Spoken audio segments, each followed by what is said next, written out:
We took a big risk on this one, but it paid off.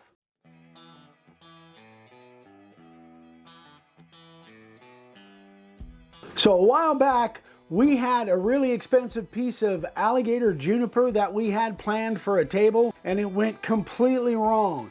And so we needed to try and salvage some of that material, and that's what we're working with today. This happens to be the biggest board that we were able to get out of that big disaster that we did with that alligator juniper. So we're gonna make something really special out of this. So what we're working on today is a serving tray for a really good friend of ours, Clay Guida. If that name sounds familiar and you're a UFC fan, it should sound familiar because he's a UFC Hall of Famer, a super good guy, has a big following, and we've become friends with him over the last few years. We've gone fishing with him, a lot of different stuff. But anyway, he asked us to make a serving tray for some good friends of his that got married last year, and this is kind of a housewarming gift kind of thing. So what we're gonna do on here is we're gonna do a lot of different processes. We're gonna do some carving, we're gonna do some handle installation, some feet on it, and some resin. So we've got a lot to do on this. Let's get started. So don't forget, everything we're using here is available over at our website, makeawoodsign.com. Let's go. For the layout on this one, we're doing our inkjet transfer process. Now this one's pretty simple, but it can get really involved. We did a whole video on just this, and I'll put a link for that in the description below. But basically, we printed this out on freezer paper, and then we put the two pieces together kind of like a puzzle, and then you rub it on. It's kind of irritating sometimes, but it is a really good way if you don't have a stencil for exactly what you want to carve. All right, we got the layout done. I'm really happy with the way the layout came out on this. It wasn't real complicated, fortunately. So first things first, we got to put a clear on this, which we did. We put 2 coats of clear, and it's already dry, ready to go. The reason you want to do that, otherwise this stuff will just smudge off when you're carving. You don't want that, trust me, I know the hard way.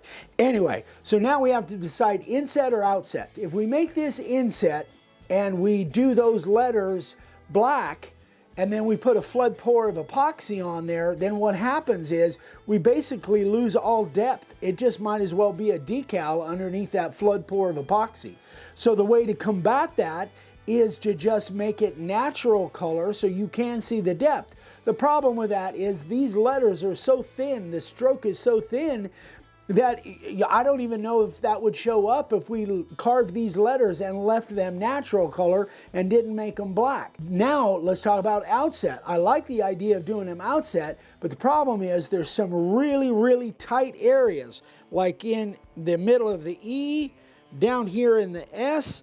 There's some really fine spots, and if that thing should happen to chip out, that's going to be a problem. Well, then we're going to have a fix, and we might have a piece of firewood. That's where the creativity comes in, guys. You got to take all these things into account when you're factoring whether you're going to do inset or outset, and we get those questions a lot. I think outset is the way to go. That way I can put a background around it. We'll leave it uncolored, and you'll definitely see the depth once we put that flood pour on there. So it's kind of risky, but hey, life is risk, right? Let's do it.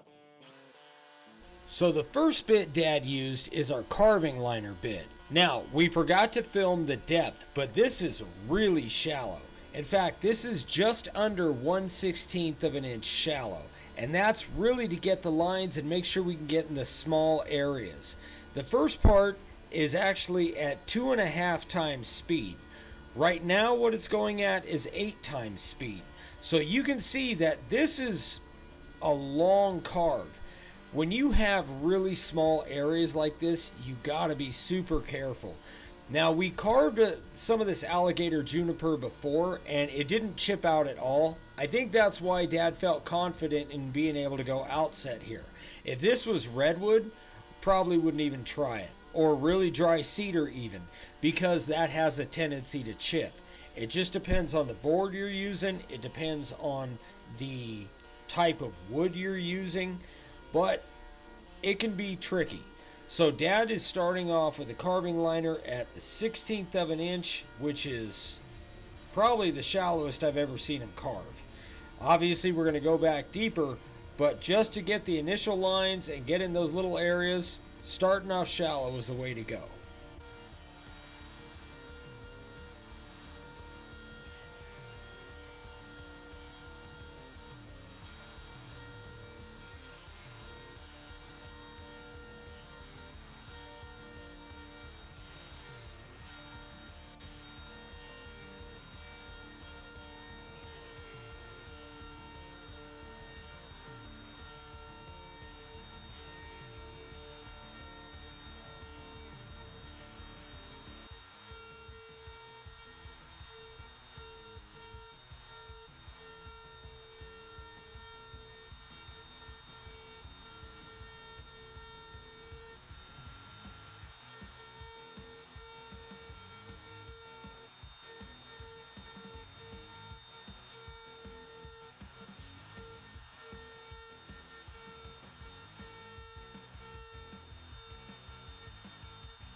The next bit Dad's using is the profile bit at 1/4 of an inch.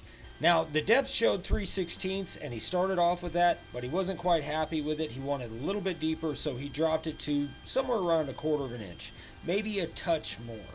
Now, if you guys have our old bits, the Amana bits that we used to sell, they're still great bits, but these new ones that we have that Woodpeckers makes for us, my gosh, it is amazing how much deeper you can carve with them and how much, honestly, how much better they cut.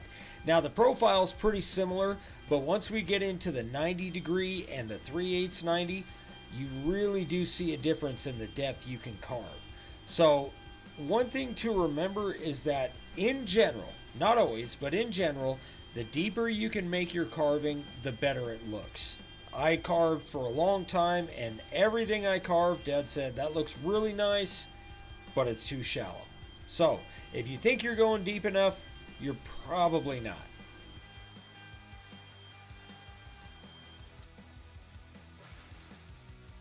Now Dad's using our 90 degree bit, and he's going over 1/4 of an inch deep.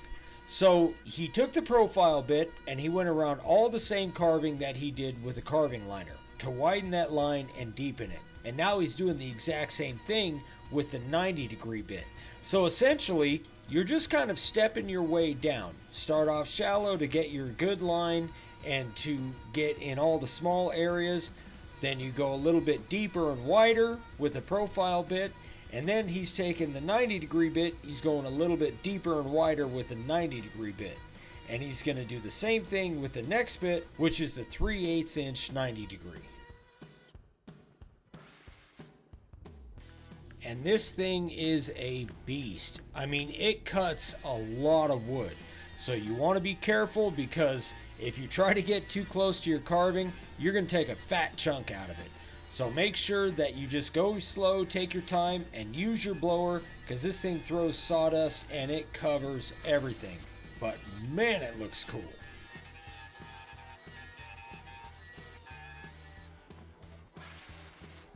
All right, guys, there it is. The carving's all done. I'm super happy with the way this carving came out. I did kind of a double cloud with a regular 90 and the 3/8 90 to give it even more of a bold look. Didn't want to do a lot of background on this, and I think this is the perfect mix of the two different 90 degrees, and I think I just love it. I love the way it came out. So now what we're going to do is, this thing's 31 inches long. I think it's a little long, and I saw a little bit of a split at one end. We're going to cut a couple inches off at each end, and then we'll move on. So we probably should have just used the track saw to cut this, but we're running a little short on time, so we ended up just using the chop saw and then sanding off the mismatch. For the edge, we decided to go with a nice smooth round over. That way it gives it a really good kind of smooth transition, and also that'll help with kind of the overpour of the flood pour. And then we did a finish sand with a 120 grit disc and the random orbital sander.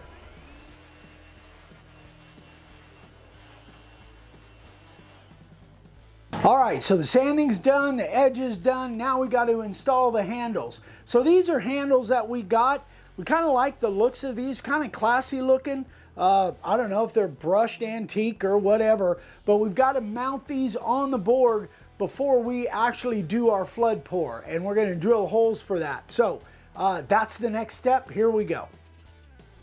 This was probably the second most nerve-wracking part of the whole project. Flood pour is always nerve-wracking. It just is. I don't know why, but that stuff makes me nervous. But we had to get these handles perfect because we're actually going to countersink the handles into the top of the board about 1/8 of an inch. Mainly because the screws were too small to go all the way through, and we didn't want to just countersink from the bottom. And also we want them to sit in a little bit, and I feel like that gives them a little bit more stability. So Dad put a piece of tape 3 inches down the board, and then he marked where the holes were going to go. We used a 7/16 spade bit, and it was almost perfect. There's a little bit of play in there, but I think that actually worked out to our favor. That way the flood pour would go in there a little bit. Then we drilled a little pilot hole all the way through, and then we countersunk the back, drilled a clearance hole all the way through that. That way both sides are countersunk, and the screw would go all the way through and get a really good bite into the handles.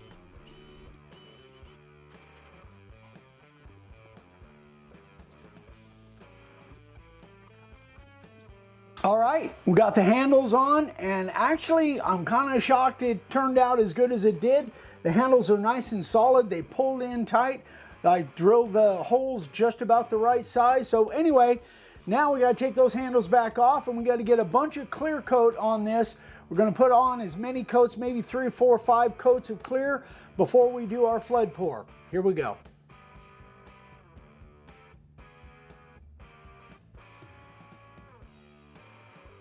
All right, we got this thing all sealed up. I got 6 full coats on here, front and back. We got the handles reinstalled.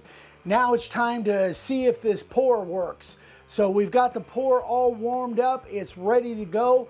We're gonna mix this stuff. I've got it all calculated how much I need to put on here. So we're gonna mix it up and get this thing poured.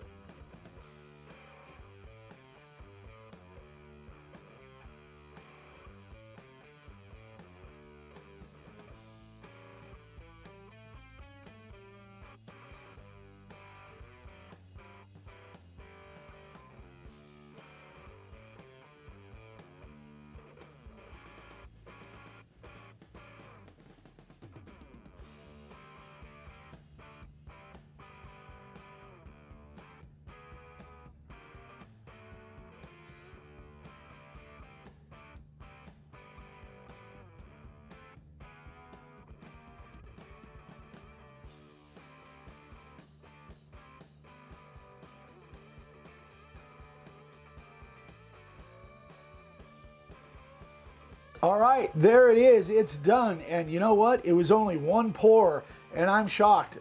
Something always goes wrong, but on this one, I guess I prepped well enough that it just, it came out almost perfect. There's a couple teeny tiny bubbles, but you can't even see them unless you're really looking hard for them. So I'm super happy with this. I love the way the wood grain just pops. The carving looks great. I just love everything about it. So hope you guys enjoyed this. Hope you learned something from it. If you have any questions, email me, eric@makeawoodsign.com. And don't forget, all your sign carving needs over at the website, makeawoodsign.com. Have a great one, guys. We'll see you on the next one. Bye-bye.